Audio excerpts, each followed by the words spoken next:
Allahumma salli ala Sayyidina Muhammad abdika wa nabiyika Mati Rabbaniya wa Inayati Ilahiya wa ala alihi wa sahbihi wa salim. Did the Jeff Sheikh outline Baghdadi? Did the Jeff Sheikh Sufi Bab? Bismillah ar-Rahman ar-Rahim. La ilaha illallah. 100 times, inshallah. Bismillah.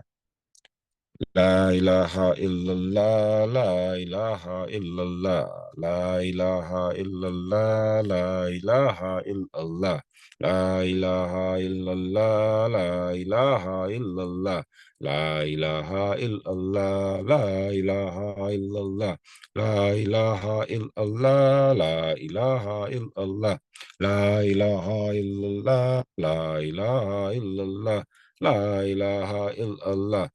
La ilaha illallah, la ilaha illallah, la ilaha illallah, la ilaha illallah, la ilaha illallah, la ilaha illallah, la ilaha illallah, la ilaha illallah, la ilaha illallah, la ilaha illallah, la ilaha illallah, la ilaha illallah, la ilaha illallah, la ilaha illallah. La ilaha illallah, la ilaha illallah, la ilaha illallah, la ilaha illallah, la ilaha illallah, la ilaha illallah, la ilaha illallah, la ilaha shake before, la ilaha illallah, la ilaha illallah, la ilaha illallah, la ilaha illallah, la ilaha illallah, la ilaha illallah.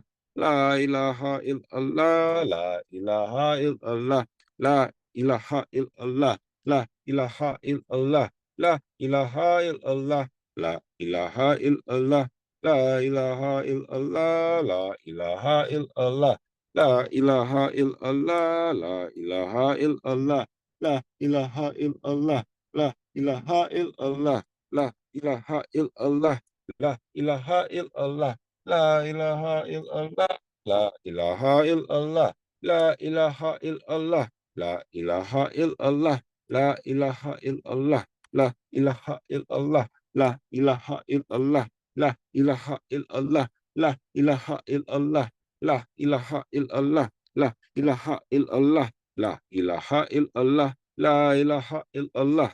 La ilaha illallah, la ilaha illallah, la ilaha illallah, la ilaha illallah, la ilaha illallah, la ilaha illallah, la ilaha illallah, la ilaha illallah, la ilaha illallah, la ilaha illallah, la ilaha illallah, la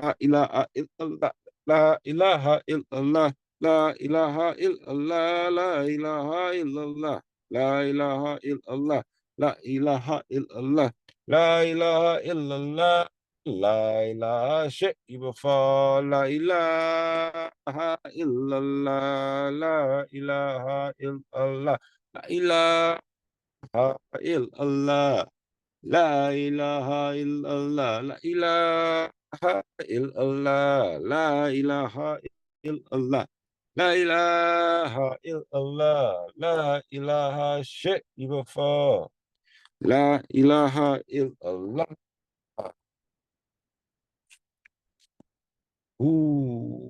Bismillah ar-Rahman ar-Rahim. Kaf, ha, ya, ain, stod, kufitu, takfla, kaf, ha, ya, ain, stod, kaf, ha, ya, ain, stod, kufitu, kularadin, yalahu, bisiri la ilaha illallahu, habli muradiya, kama wahu, bisiri la ilaha illallahu, ya siri al-usra, kama wahu, bisiri la ilaha illallahu, Allah Nabi al-Mustafi Allahu Salibi la ilaha illallahu Salatan mubni bi salamillahi bi siri la ilaha illallahu Bismillahirrahmanirrahim Barkismin Salihu Barkismin Salihu Barkismin Salihu Barkismin Salihu Barkismin Salihu Barkismin Salihu Subhana rabbika rabbil izzati amma yasifun salamun alal mursalin alhamdulillahi rabbil alamin Barkismin Salihu Amin. Astaghfirullah.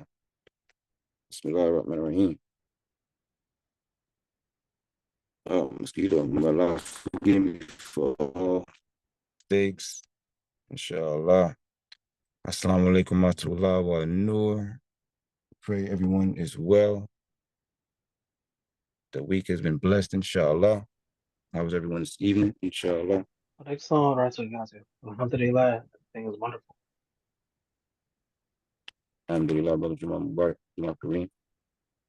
We don't know how many of us were able to observe the documentary that our beloved Cheikah has shared with the Darrah, but it is a beautiful story indeed. Inshallah, we are thankful and blessed by the Cheikah's presence this evening. We thank you for your time, Cheikah, and the floor is now yours. Assalamu alaikum to you. Ashe, alhamdulillah, Darrah, astaghfirullah. Walaikum assalam. I tell you, I have to fight the devil to get up in here. But it's no stopping. I want to give thanks to you. Now, see, now the audio is. Oh, say something. Let's talk about. I'll make the quick announcement if anyone is able. The Sheikah loves to see faces. Inshallah, so if you are able, we know some of us may be at work, we may be busy.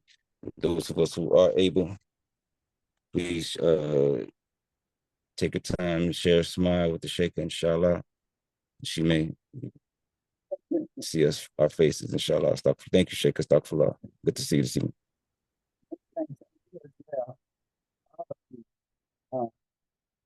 I've been trying to get on here since 2 minutes to 7. That's amazing. Always challenges. And you always hear me say, made in like to repeat that nothing can disturb. So you're gonna be tested. I was just telling Sheikh Idris, I said, okay, I gotta get a smile on my face. I can't be coming here with no frown. I can't be looking frustrated. I can't be feeling frustrated. And I don't. I'm happy to be here. That you would have given me this as an assignment is really profound, because I had to fight back some tears listening to that. I looked at the long version. I had already seen the shorter version. The long version is kind of like a movie.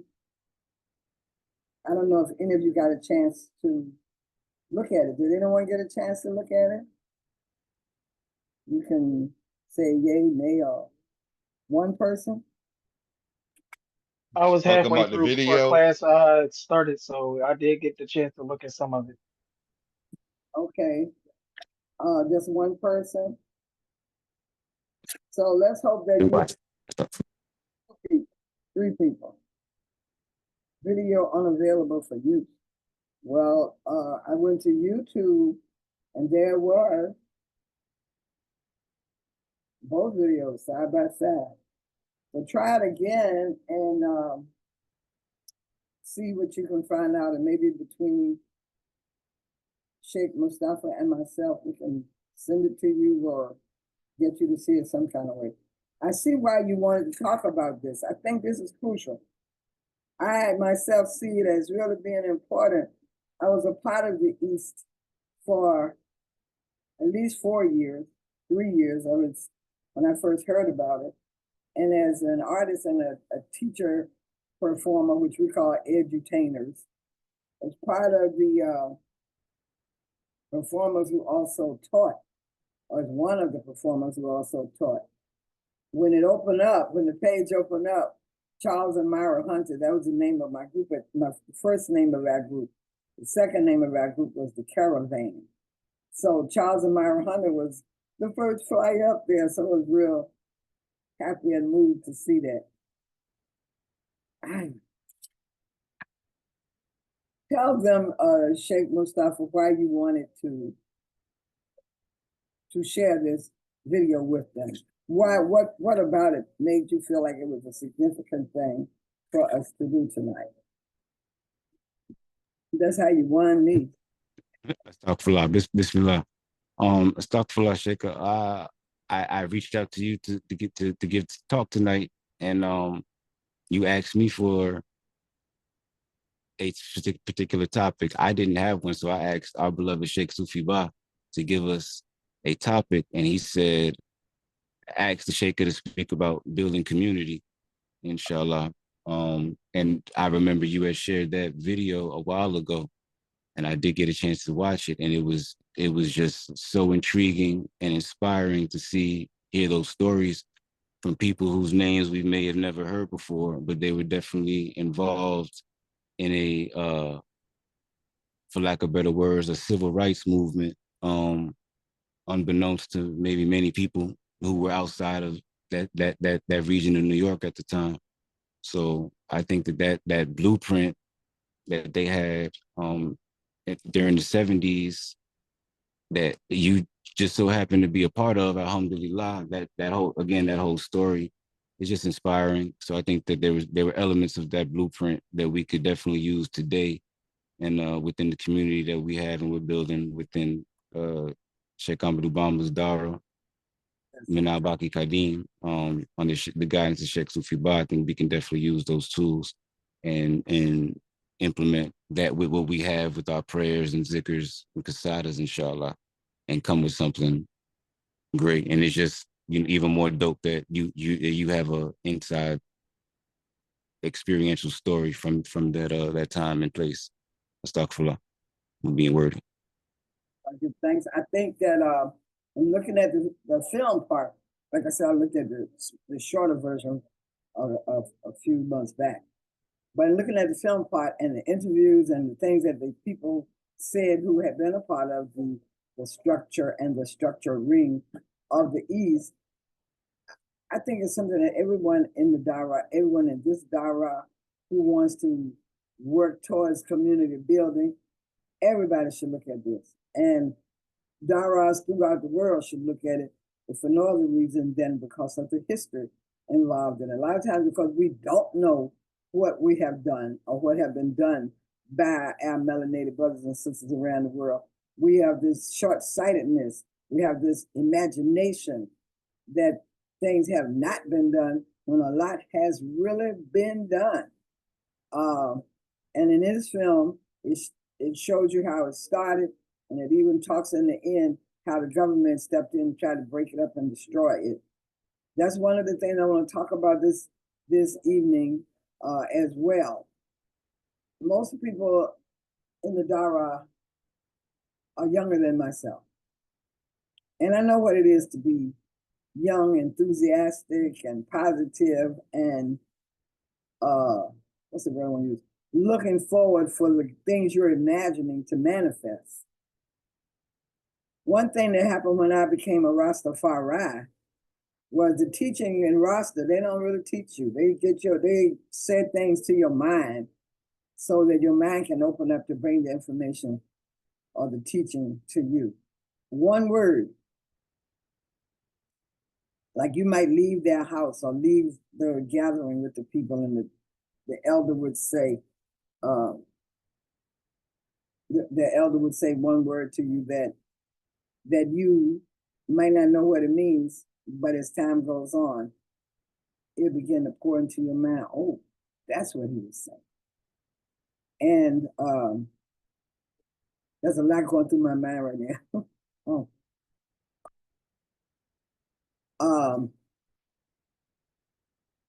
I noticed that one of the phrases that the brothers and sisters used in the video was agitate, educate, organize. Well, in the 1970s, it was like a hen had hatched an egg, and we were all the little baby chicks. But in the 1990s, or maybe I should say the 1980s, the 1980s, for my person, was more like a blank page.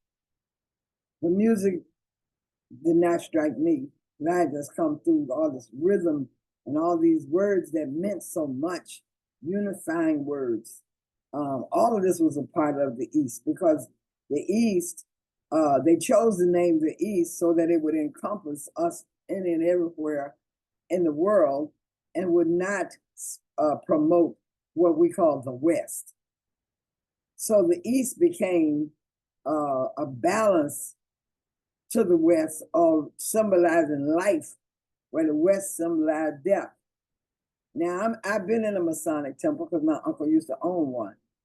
And in the west corner, in the blue room upstairs where you're not supposed to have access to, but Ayaba, I don't know. Allah always opens up the way for me. And I went there and I went upstairs to the blue room. And the west corner was definitely in darkness. It was not lit up. And I had been taught that in my African culture class in New York, that in the Masonic temple, the western corner is in darkness to symbolize keeping the melanated people, if you want to call yourself Black people, in darkness. What did that mean? And I say that to you. What does that mean to you? We can do back and forth now. You know I like to talk and I like to hear you talk back.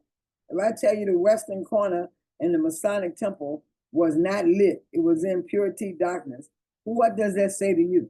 What does that mean to you? Anybody, somebody, but not nobody. Come on now. I know you can think.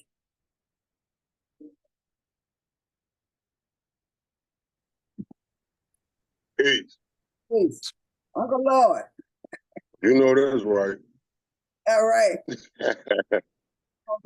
Better hold on to your reins. No, What does that mean? no, I'm gonna say that undiscovered. Okay, undiscovered. Undiscovered. You gonna leave us with that?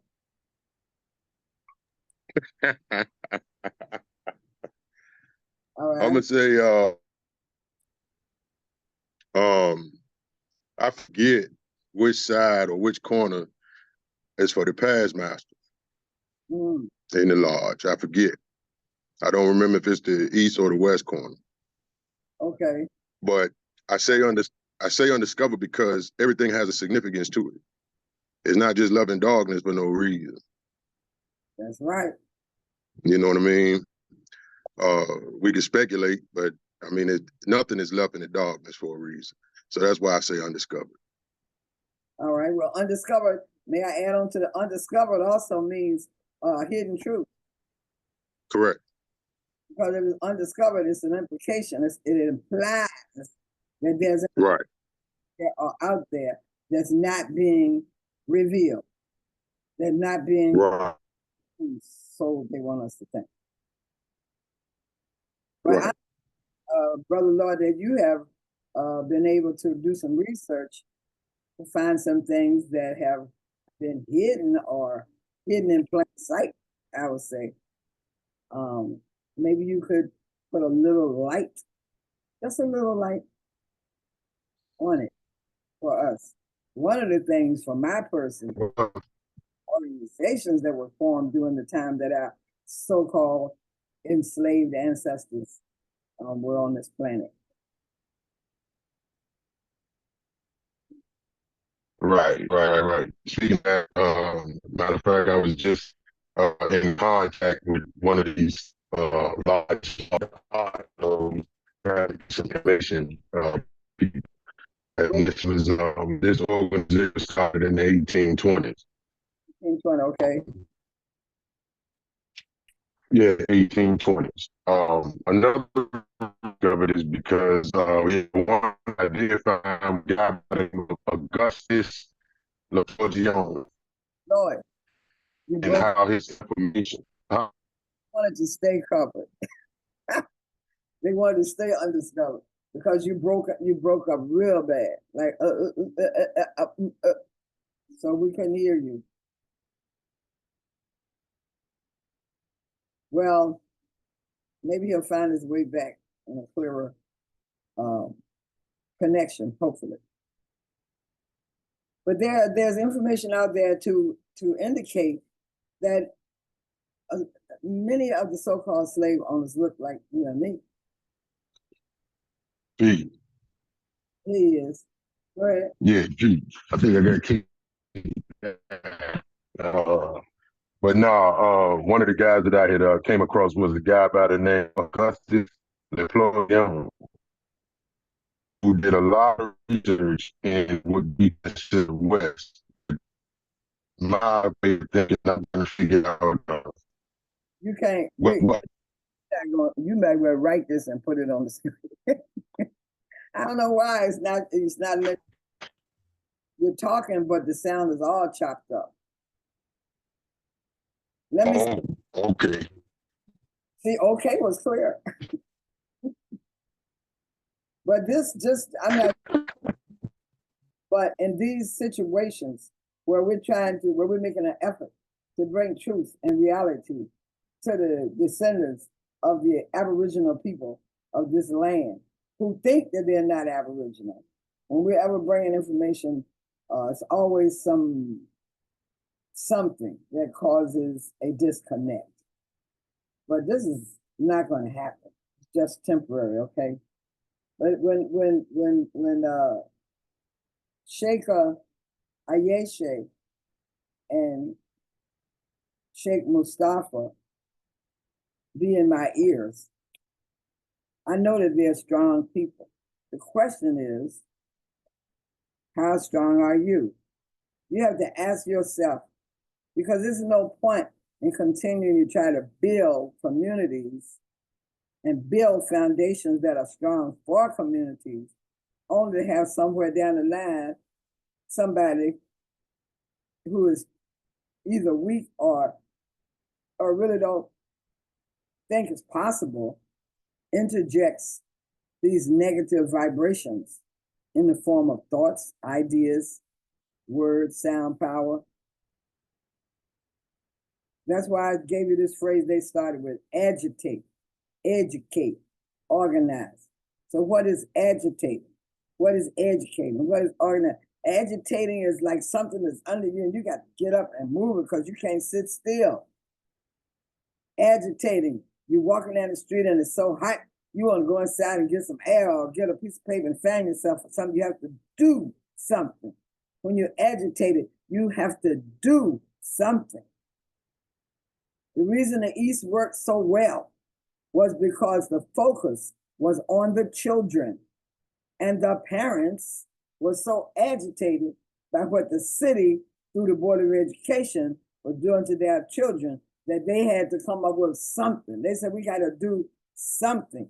And it just so happened that J2 Weusi was the one who stepped forward, having been a teacher in the public school system and having organized already the African American component of the Teachers Association. I was not a teacher in the school system at that time, but I kept up with what they were doing, and I'd never seen nothing like that happen down south.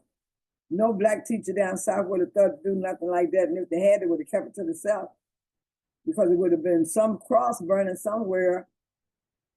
Somebody might would have gone as far as to do some kidnapping. And you really have to, young people that you are, if you're going to step forward to try to organize yourselves or ourselves into a community, you cannot do it like this. You can't do it like that. You can't act like you don't hear. You can't be blind. If you're going to be deaf, if you're going to be blind, then this is not the place. You have to find a group of people who just want to be deaf, dumb, and blind and be with them. It's all right.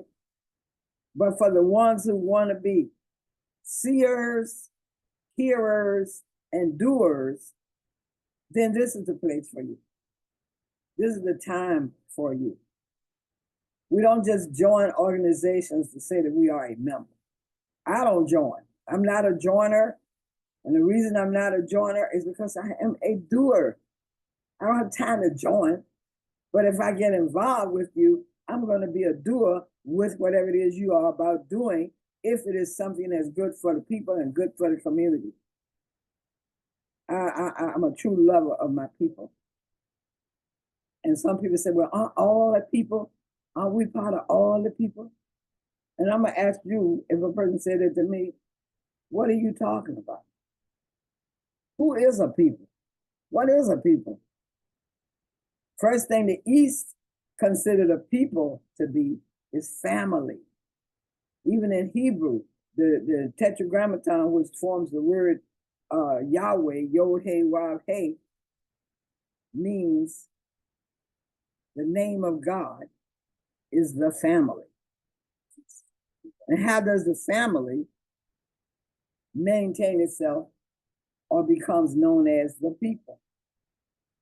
In order to have a family, you have to have a head. The problem in the Western world is they consider the head to be only one, and that's a man. That is a misnomer. That's those other people competing for power against the natural universe. The head is the male, what they call a male, and what they call a female, what I call the two aspects of Allah. If you take that word Allah, A-L-L, and then pronounce the end of it, A-H, you got all are. And then you put it together, all are one. All are one. And I've been looking at, since you gave me the assignment to look at this video, I also looked at some other videos that came across. And everybody talking about it now. People who are the pink people and the brown people, everybody talking about this, that we're moving into this time cycle of oneness with God. So if everybody talking about it, then you talking about it, that means the message is coming down, coming up, wherever it's coming from, whatever direction, I don't know, because we're on a ball. Where is up and where is down when you're on a ball? We don't need to argue and fight over who's right and who's wrong. When you have a family, you sit down and you talk about it. And for those of you who have a family and you haven't sat down with your family, your children and your woman, and just designated, let's say, every Tuesday is open discussion night. Nothing is wrong. Nothing is bad that you say. Everything, anything and everything you want to discuss, Tuesday night is where we do it. From 6 to 9. Right after dinner. Or right after you clean up the kitchen. And at that point, at that time period, the family, who is the people, now sit down and have their talk. And it's not a talk where one person does all the talking. You'll have your children. Children have ideas and thoughts that you know nothing about if you don't take time to listen to your children. I remember as a child, my thoughts, I'm just so grateful that I had the kind of mother and father who wanted to hear what I had to say until they say, girl, you talk too much. So we have to take time to listen. And J2 took time to listen. He listened to the parents, he listened to the teachers, and he listened to the little students. And out of that came programs that just didn't pop out of the sky. These were programs that satisfied needs. So the children are now out of school. So what was the need? The need was, let's educate our kids. We got to find a way to keep them getting their education. Also, there was no one in the organization that talked against our focus being on the development of melanated people.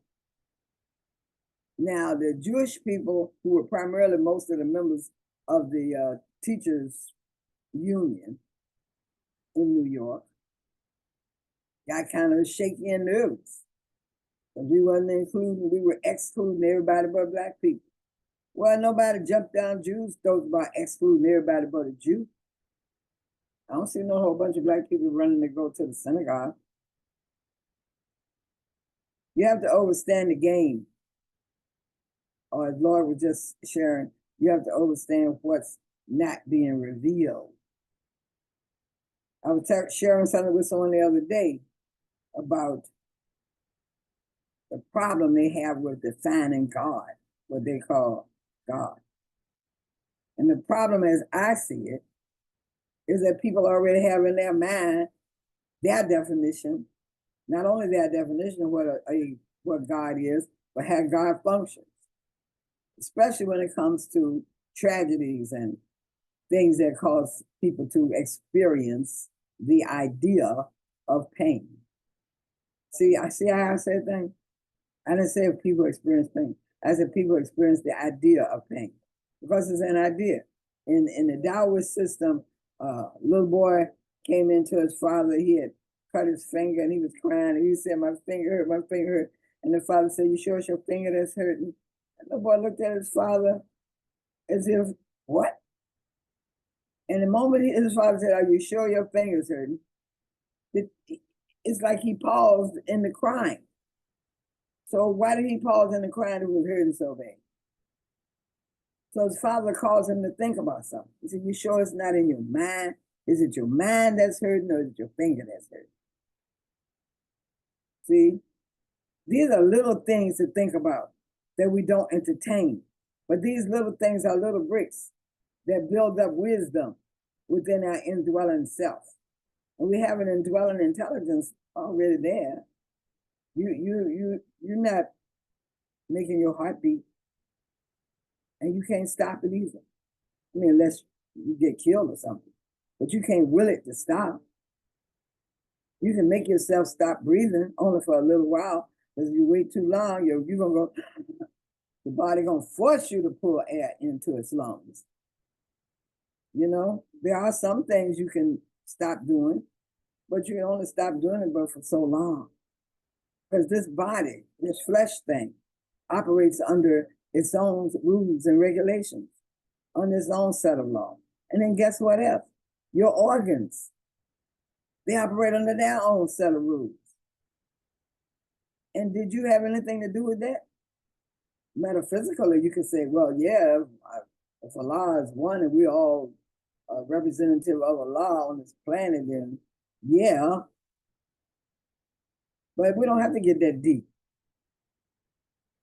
The point of the fact of the matter is that when you have children, especially the women, you give birth to a child, you're having an experience that you could not even describe before the baby came. And that depends on, too, the health of your body, the strength of your mind, your willingness. When I was pregnant with my daughter, they said I had something that means high blood pressure. And I went to the doctor, not because I had high blood pressure. I went to the doctor so I could get a letter, take it to the welfare and get money. I never had the hang-up problem that many of our people have because they beat us down to make us feel guilty. Guilt is evil. Guilt is self-destructive. Guilt is a partner to death. See? So, along with the building of a community comes with the understanding and the education of your response to life. So you got, let's say you have two children. One is more like hot-headed, like I was that kind of child. And the other one is kind of like, so sweet, and mom and daddy just find it so easy to communicate with that one. But this other one is more of a challenge. So if you are not taught that your challenges is Allah presenting to you that aspect that must be worked on, this is the thing you got to bring into balance in your life. Then you think this is real. This is how I am. I hear people say that. Oh, that's just how I am. Do you know yourself? Is that really how you am? But with this organization, the unification, the thing that unified everybody was the reality that the world we live in, the Caucasians, the organizations, the businesses, corporations, that's the word I want to use, they all had a hidden agenda. It's not so hidden, but it's hidden in that they don't just put it in your face. They put smiles in your face. They put conversation in your face to make you think that what you're thinking is extreme. Y'all know what I'm talking about. See, that's another side of it too. When you know what somebody's talking about, but you act like you don't know, all of that, you're going to build a community. You can't come into no community that's going to be a strong community with those kind of attitudes and ways that are self-destructive. It says here, I wrote this down from the film, strive for and maintain unity in the family. That's what I'm talking about, family first. In the family, in the community, in the nation, and in the race. First of all, the word race is really a misnomer. There's no such thing as that, but there's some European guy from France somewhere that decided he needed to have that word out there. But if there's a race, we're going to win it. If there's a race, we've already won it. What I want to encourage you all to do and to pass it on to your children and your family is to walk like you're a winner. Act like you're a winner. How could you say Allah dwells in me as me? How can you say I am Allah's messenger on this planet and walk around like you're scared? That's just, I don't get that. So many of us have to come face to face with the things that's causing us to hold ourselves back, that's causing us not to represent the truth that we say we're living, and face it. It's nothing wrong with it. It makes you a more beautiful person, and it definitely makes you stronger, and it definitely makes you powerful. But believe me when I tell you, just like J2 and the brothers and sisters in Brooklyn were putting together the East and the Uhuru Sasa Shule, the grocery store, the clothing store, the bookstore, all of these things that they were doing, everything came out of a need. So if you can't ask yourself what is needed in our community, what is needed in your own life, what is needed in your family, you cannot walk two roads at the same time. You can't serve two gods at the same time. My grandmother said to me, you have to get off the fence. God don't like no coward soldier. And you have to face that. Am I a coward soldier? Am I a coward? Anyone said, no, I ain't no coward. And then as soon as some white policeman show up, or some other madness in this world. So when they built this school, the first need they had to address was the, I hear you, brother, give thanks. The first need they had to be addressed was to educate the children. Many of you send your children to public school. You don't really have to. I homeschooled my daughter, see, because we had Clara Muhammad School. And when I started Clara Muhammad School, she was 4 years old.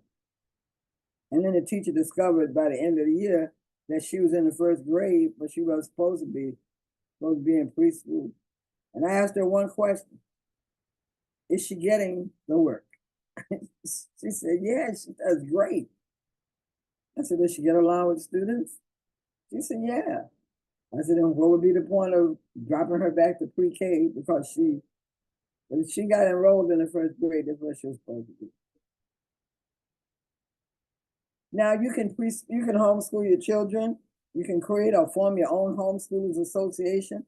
You need to learn about this place where you live before and hope and meditate and move forward with strength that the madness of somebody like Donald Trump does not get into office. But even if he does, you still got to live. And if you say, let me back up. When I said that people create their own idea or their own definition of what God is or what God does, many times something happens like if Donald Trump gets elected and he turns out to be the idiot that he is or the evil man that he is. And people say, why would God let that happen? You're supposed to say God is still the best. So there's something in this I'm supposed to do. There's a position I'm supposed to take. Using the story of Lot in Sodom and Gomorrah, I think it was, he was told, all right, go on down there and tell them people I'm going to destroy it. They got to get out. And the people didn't get out. They didn't take heed. As a matter of fact, when the male angels showed up, the male people in the community who wanted to be with this person that was their same sex Tried to get them and give them to them. Give them to us, I say. And I said, no. See, so that's why I said, you got to ask yourself, what kind of person am I? Do you need a gun to take care of your business? I don't, at least not yet. But if Donald Trump get in, I might have to buy a gun. Wait for Allah to tell me how to use it, when to use it. But I say that because I have been in situations where something bad could have happened, but because I acted like they can't harm me, it scared them. They never seen nobody do that before. So everybody in here, if you want to build a community, the first community you have to build is your family. And the extension of your family is the greater or the broader community. What is the community and what do you want it to do? How is it going to serve you? And how does it function? What does it look like? You know? So J2 Weusi and the teachers and the parents pulled together that first concept of the East before it became the East. It was Uhuru Sasa Shule. But then they had another need. What was that need? The need was to pay the teachers. The need was to pay people who come in to do things for them. But the artists who showed up, some of the most famous jazz musicians the world has ever known, played at the East and gave the money back. So look at the video and you will see what I'm talking about. They even showed you the audience in the East. And people brought their own handheld instruments. That's how I do my programs to this day. I tell everybody, bring something to play. So how do you want your organization to look? How do you want your community to look? Do you want to have homeschooling? Then check out the laws in the state in which you live so that when they come at you with the stupidness, they will come at you with. You will already have your battle lines drawn up and you'll already have your weapons in place, which is knowledge, wisdom, knowledge, and understanding. Even the book y'all call the Bible says, my people are destroyed for lack of knowledge. You got to have your weapons ready.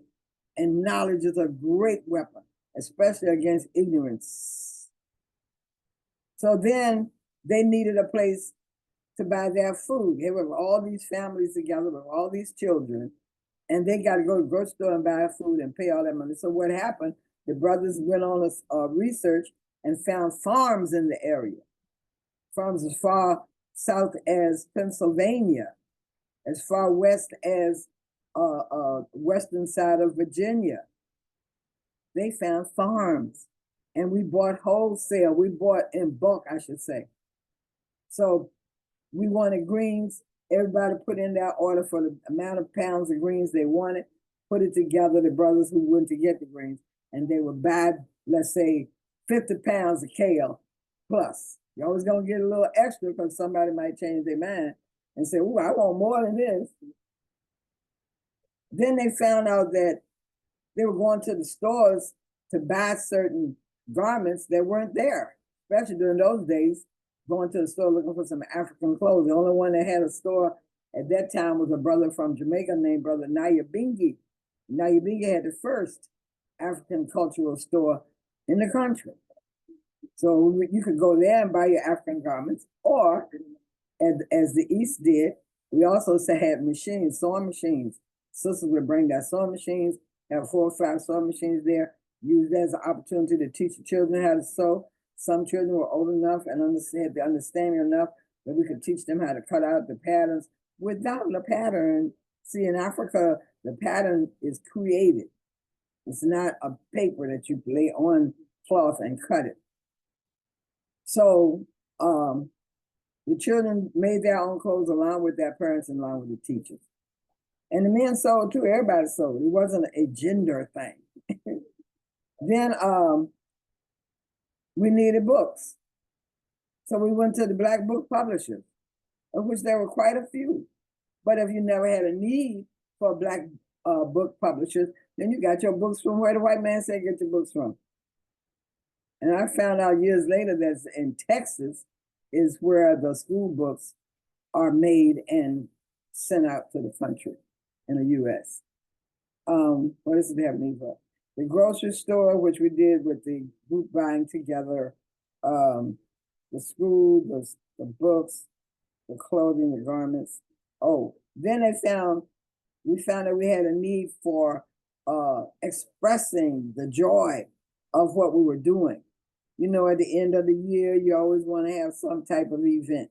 And that became the East Cultural Center's African, I guess you would call it African Culture Day. And then from that, it went to Boys and Girls High. And it's still, I think it's still going on today, the African Street Festival. But this is what happened with that. The Catholic Church was across the street. And the Catholic Church complained that it was too much noise. One day of the whole year for the festival that we used to have in front of the East. And then COINTELPRO. If you don't know what COINTELPRO is, look it up. Then COINTELPRO sent their underdogs to disrupt, to divide, to try and conquer, but it didn't work. Because the brothers and sisters of the East had the main thing they were focusing on was our children and the future of our children. So you couldn't come up in there with no stupid suggestions, like we need to have guns to protect ourselves. That was one of the main suggestions. And you look at the video, you hear some more. What else? Well, out of that, basically, the governing body, if you want to call it that, was J2 as the head, along with the mamas and the other sisters and brothers who had children at the school, and the children themselves, who had their suggestions on what they wanted to see done also. It's time to stop, although we started kind of late, but I want to know if there's anybody who has comments or questions that they would like to open up the floor to, because let's do that.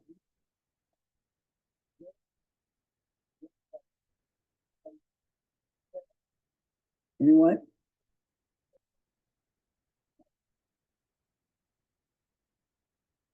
Any comments or any questions?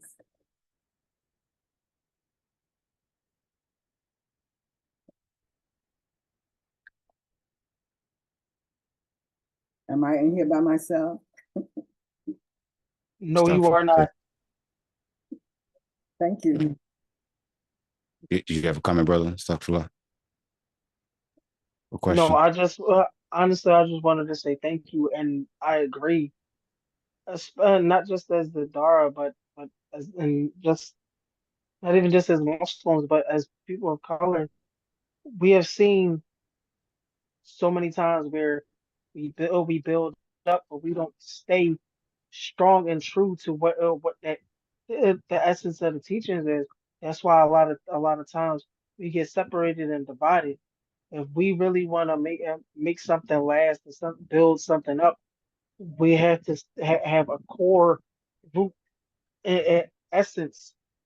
The core root essence everybody has to agree upon that.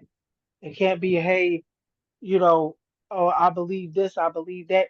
Forget your beliefs. What is the core root essence of what you are trying to do? You know, if especially as a Dark, we're gonna build something, no matter where we all have to agree that it needs to be built, where it's gonna be built, who's gonna maintain it. You got to put in the footwork. You got to work hard for these things. You know, a dollar or two for every, you know, just putting in as a donation helps. It helps. You know, we got to organize. You know, who's where? Because I know everybody is all over the country, all over the world when it comes to the classes and it comes to the Dark. I'm right here in Philly. Where's everybody else at? I'm in the land of Mary,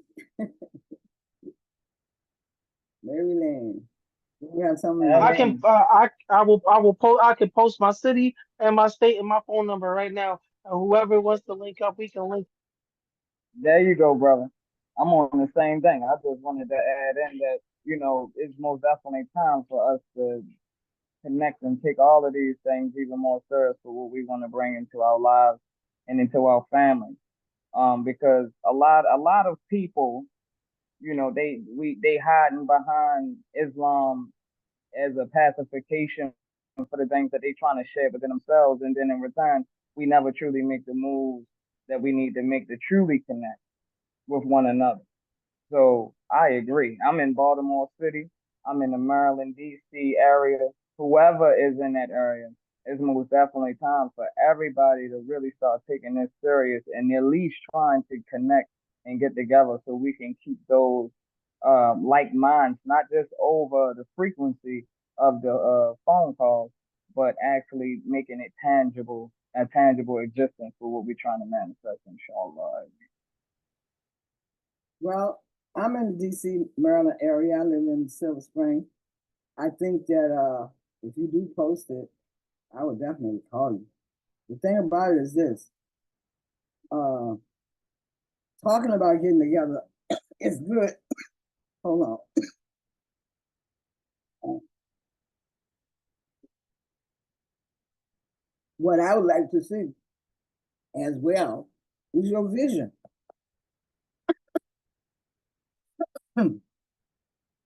Everyone's vision. What is it you want to see happen?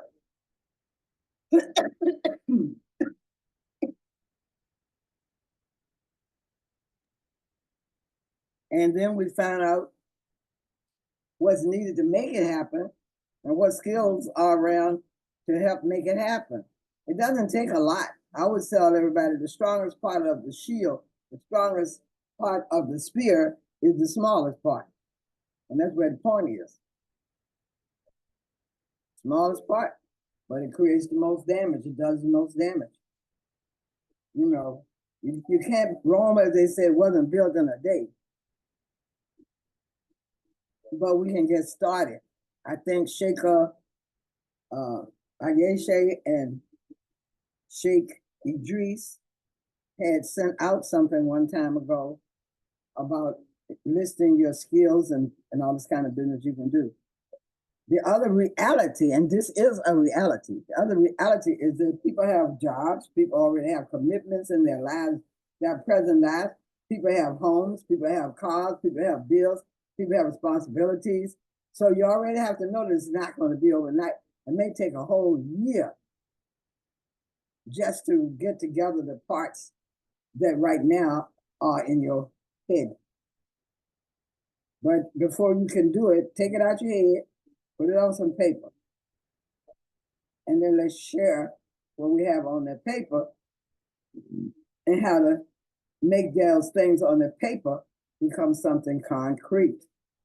So that means you have to practice. I don't know what the word is in Islam, but I think I heard y'all speak on this. You have to practice patience. You have to practice overstanding or understanding. The Rasta said overstanding. You have to practice all of that in the process. And everybody has to be a father and a mother. I hope you understand that. A young girl, 17 years old, told me that 50-some years ago, that we all are, all the women should have to be mothers and all the brothers have to be fathers. That means whatever that is that a father carries as his greatest quality, that's what you carry. Whatever it is that a mother has, that's her greatest quality, that's what she carries. Not just to her children, but to everybody everywhere.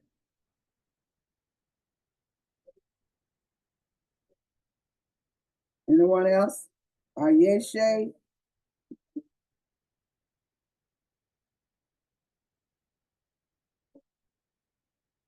Well, brother, I will give it back to you.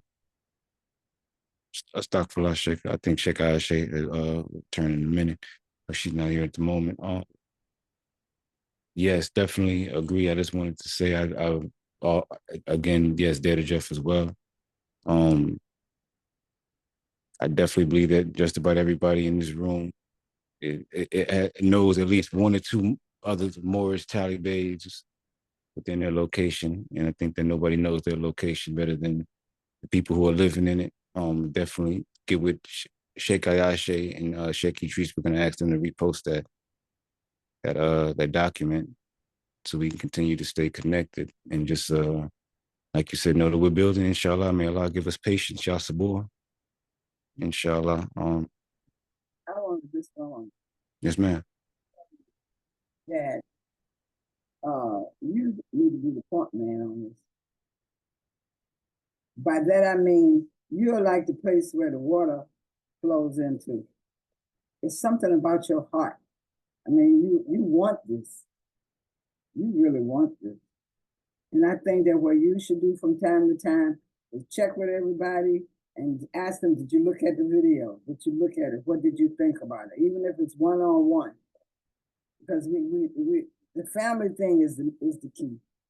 And I'm gonna call you the big brother. Astaghfirullah. Alhamdulillah, Cheikah. That is your.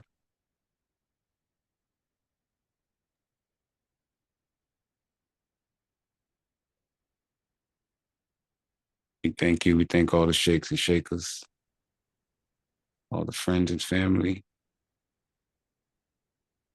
Taliban, all praises. The brother said, Sheikh Sally, who said he has skills in carpentry. A lot of us have many. We have just about everyone around us who has a skill in something that we may need to build a community.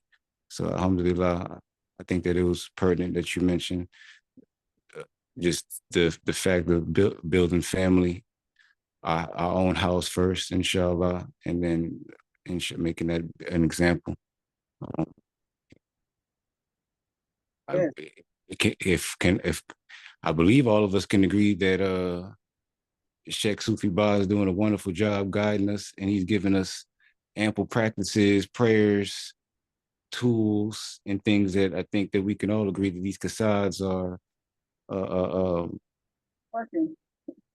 definitely something we can sit down on, inshallah, sing together one day. Astaghfirullah. Can we get an ameen to that, inshallah? I mean, I'm sure. I mean, I mean,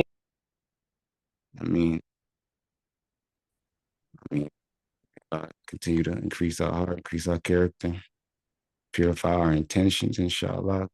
Continue to guide our sheikh, keep him protected and raise his station to the loftiest of loftiest in this life and the next, inshallah.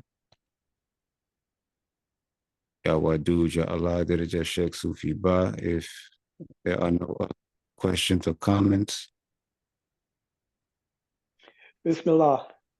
Bismillah, Daraja Sheikh, my brother. I just want to say thank you to Sheikh Ayaba Bey for that very timely and much needed inspiration and information and instruction. Because as time dictates agenda, this is definitely the time for us to draw nearer to one another and to begin to build something together through our connectedness.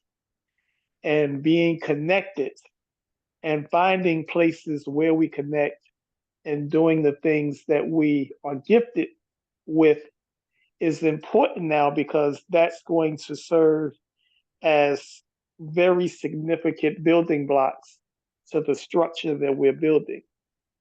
Everything that we need to build what we have to build is already within the Darrah. One of my great teachers and mentors once said, if you look at your hand and you have your hand open and you take that hand and you strike somebody, then it'll sting. But if you take those 5 digits and you bring them together and form a fist, you can strike a mighty blow. And that mighty blow that needs to be struck now is the blow of unity and that blow of connectedness, the blow of community. Because right now, a lot of us are scattered digits. But as Cheikah Ayaba Bey was bringing forth with the information from the movement of the East, this is the time for us to begin to come together, pool our resources, and build something that's going to stand even long after we're gone. I know a lot of the younger ones may not be thinking in those terms at this stage of your life, but we're not going to be here forever. So the key is to build something that's going to last long after we're no longer here, and something that is substantial and necessary for us to move forward.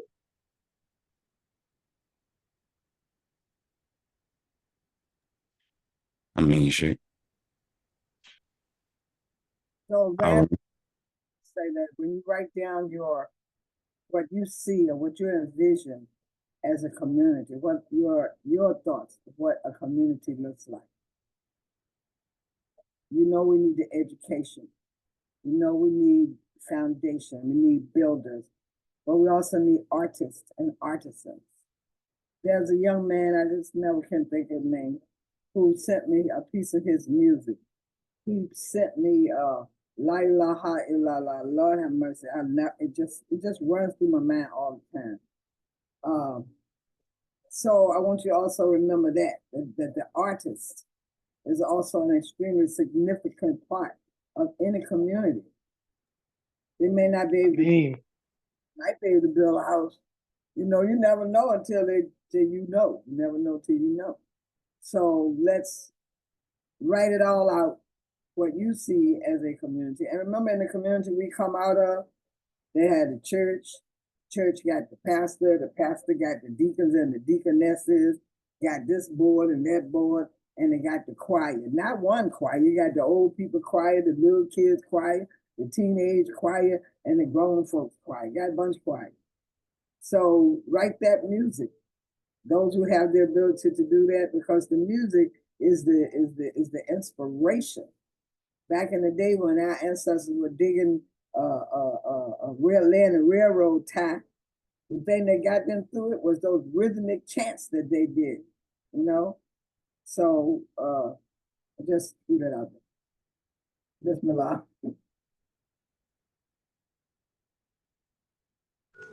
Bismillah. Thank you so much. I'm so grateful for this conversation. Thinking about community, the first thing that came to my mind is the school. I really loved that the East had the school for the children, because I feel like if the kids can't be involved and running around and seeing everybody at different ages doing different things, they're not going to be the right type of future. Like, we've already kind of done our thing, and we just kind of need to create the structure for the people that we want to raise up.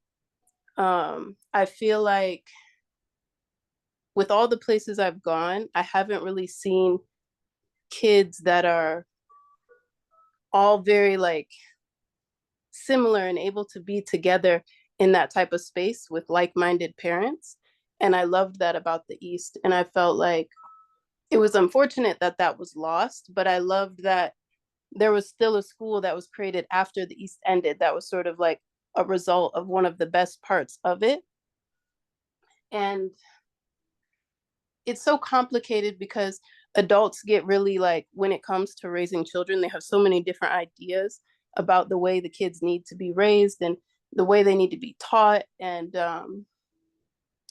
I'm very drawn to like unschooling and world schooling and life schooling. And I'm very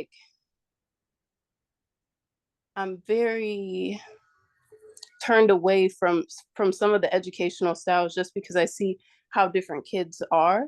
And like, even in all of my kids, like when they go to taekwondo, when they go to summer camp, all these things I have them involved with, I'm like watching all of the children and just seeing how different they all are. But then I'm also seeing the parents and how we interact with each other, how we're all dressed, how we're showing up to like pick up the kids, go do what we're doing when we're out in the world, when we're at the park. And I think that I don't know, it's interesting that we have these conversations online, but then it's like, where are the kids? Are we all on mute because there's kids screaming in the background and running around? Or are they somewhere else? How do kids see this? How do they see us doing this in real life? Because if it's a secret, if it's always done on our own time, how are the kids going to be like this? How are we showing the children how to do this? Or is this something we're just doing when we're on the call, and then we're all, because we're separated, living a different type of way when we're with our kids. Bismillah. That was my thought overall. Well, I was thinking that people, let's say, for example, I don't know, I know Ayesha is here and I'm here. I know that Sheikh Idris is where he is. I don't know if any other people in the family are near him or not. But people who are near one another, there are 4 weekends every month, some months 5. There may be 1 or 2 weekends, well, not one, got to be more than one, but at least two weekends in a month. The people who are living near one another can come together. If no more than visit, like your cousins, you go visit your cousins, you go visit your grandma. So we could come and do that as part of the extended family. And that means breaking through this shell that the United States of America has put people in. Because they put us on lockdown for 2 years. And that was not by accident, that was by plan, that was training. You have to break through that. That is, nonetheless, if we're going to be doing this, building a community, we have to start where we are with whomsoever is within at least 30, 40 minutes of us.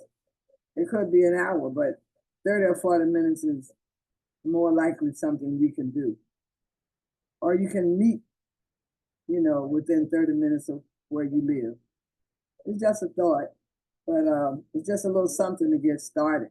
That way the children can meet each other and maybe other things can come out of it. But it's just a way to get started. All of us living in Brooklyn, it's a whole nother world because it's like nobody's too far from anybody with the public transportation. Oh, he's on somebody who's on the West Coast, Las Vegas. Well, we're going to find somebody else out there like you. And then we can come together, let's say once a month, sharing what ideas may have been being worked on between each family group.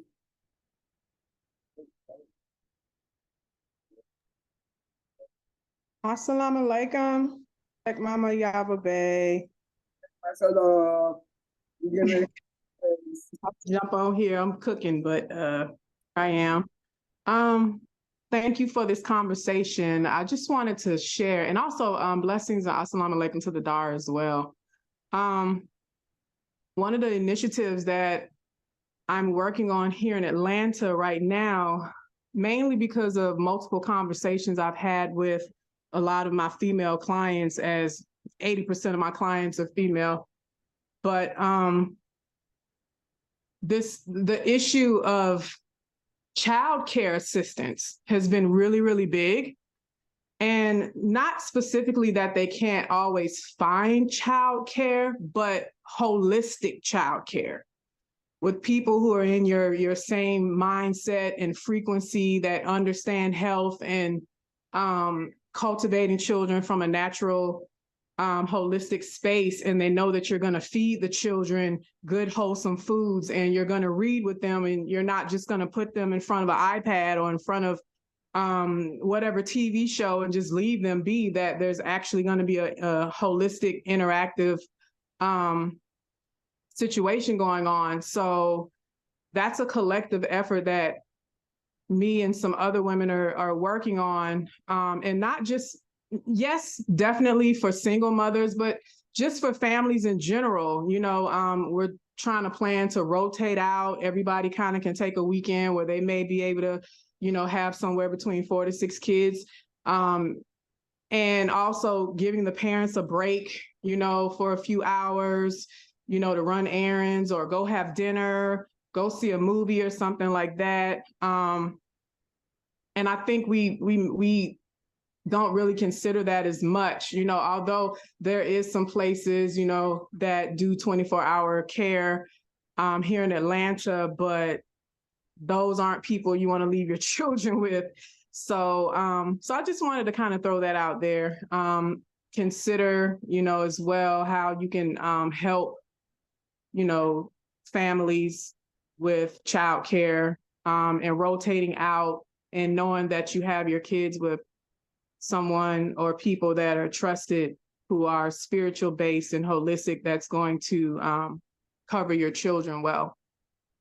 So, and I love and thank you so much. And I think okay.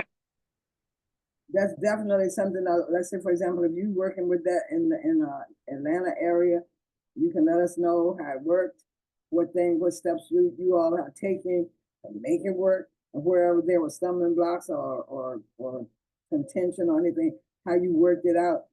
Because there's no need in what my babies always say, remaking or making something over again that's already been done. So, and then that same thing can be repeated wherever anybody is who has children. In my case, I only had one daughter, but there were about 100 children always come to my house, who would tell their parents, "We're going to go live with cousin Ayaba or something." So it's an opportunity to educate women, to educate fathers, to educate parents.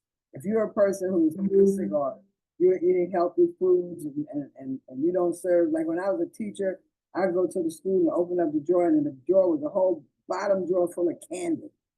And the children want to know, was I going to give them some candy? I said, no, I ain't giving you no candy. Well, Miss So-and-so always gave us candy. So to break that type of programming, then you have to bring in what you do. And believe you me, the children really, and the parents, really appreciate it once it gets to going. Because you know how we are, we get stuck sometimes. You said stuck on stupid, but I don't want to say that. But this universe, this element we live in the United States is built on stupid. And as this man said, I saw a video today on TikTok, and this white man was saying, this pink man was saying the same thing about Donald Trump representing the worst. He said, this is who we are. This is what we've always been. And Donald Trump is representing it. Look, take a good look, because that's what we are, and this is what we do. So take a good look at us, because this is what we are, and this is what we do. We bring life to your situation. We bring life to your children. We bring understanding to you as parents. You're not at war with your children. You are here with your children to show them what peace looks like. You know, anyway, you know what I'm saying. That's all I say. Give thanks. Bismillah. Peace and love.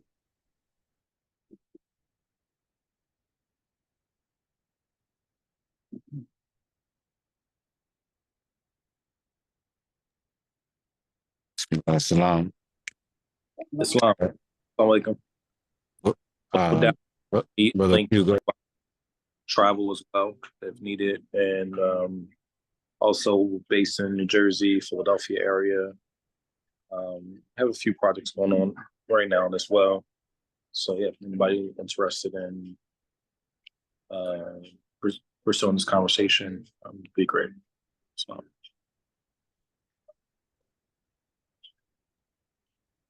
Bismillah, has Brother Q in Philly. Alhamdulillah. Good to see you, brother. Yeah, I think that again, we if we know of those who may be in close proximity, it would definitely be a benefit just to make time to communicate, travel, see one another. Sheikh Sufi says all we have to do is cook food. We can make time to cook food or buy food for somebody individually. That's good. As a group, even better, inshallah. We did have these efforts going sporadically over the last few years. Again, may Allah keep us and allow us to continue these efforts, inshallah, and strengthen them.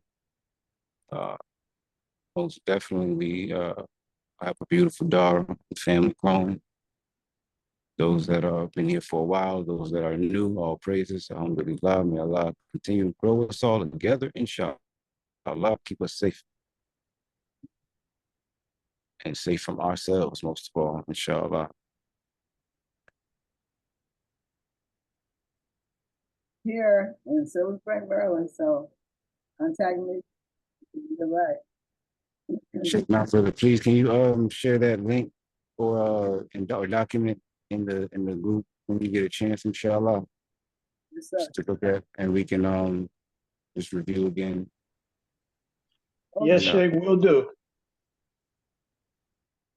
Alhamdulillah. Going once, going twice. If anyone has any questions, comments, lingering, we'll leave the floor open for anyone whose heart desires to close us out, inshallah. We thank you, Cheikah. Obey. We're definitely going to continue this we hope to continue this conversation, inshallah. The next time you join us, we definitely love you. We appreciate you for your khidmah, all of your words of wisdom, inshallah. Alhamdulillah.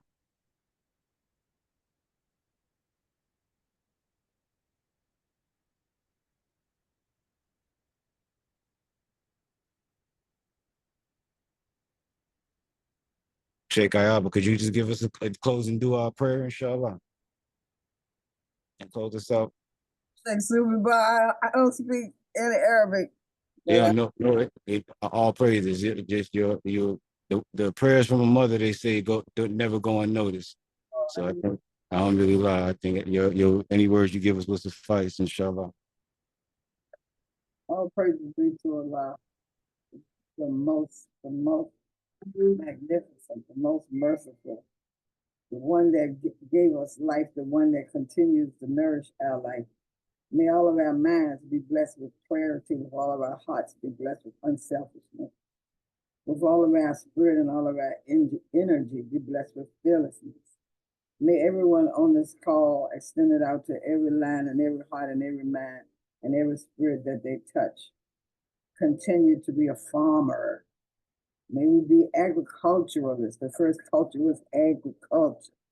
May we continue to grow our plants, our seeds, which is our thoughts and our ideas, in honor of Allah and in tribute to Allah, and to live our lives as though Allah is sitting right on our head, because it is. I give thanks for each and every one here in the Darrah and Sheikh Sufi-Ba. I just love him. So I give thanks for all of you and for him. And may he continue to do his work. And may everybody pray for him and meditate towards him every night for his protection in this world of trickery and deception. And may he only find peace and love and joy wherever he goes. And may we have this year coming to build on our thoughts and our ideas and give thanks to Cheikah for that thought and idea about helping the parents with their children. That's great. And may you all be blessed and travel in peace and joy. And may every challenge you have, you rise above it, knowing that Allah is your guide. Ameen. Ameen. I mean.